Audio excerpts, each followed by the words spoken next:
ก็แสดงว่าต้องมีสิ่งที่ตรงกันข้ามนั่นคือบุญกระจอกบุญกระจอกบุญบ่พอสิได้ประโยชน์ไปเหย้าก็เอิ้นว่าบุญคือกันอยู่บุญกระจอกเป็นบุญชนิดที่มีความทุกข์เป็นกำไรเป็นบุญนอกคำสอนพระพุทธเจ้า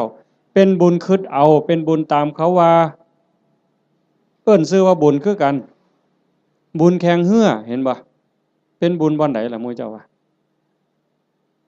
บุญบั้งไฟจังซี่เอาเป็นบุญบ่อนใดเอาเฮาก็เอิ้นว่าบุญอยู่เด้นี่บุญบั้งไฟตั้งแต่ไปเตรียมทานนี่ก็เท่าใดเครือกเวลาเท่าใดหมดเงินหมดทองเท่าใดผัวเมียผิดกันเท่าใดหมดให้หมดหน้าไปเท่าใดได้ปาลูกปาผัวปาเมียเท่าใดนั่นบ่บุญตายเท่าใดพิการเท่าใดนั่นคือบุญบ่นะ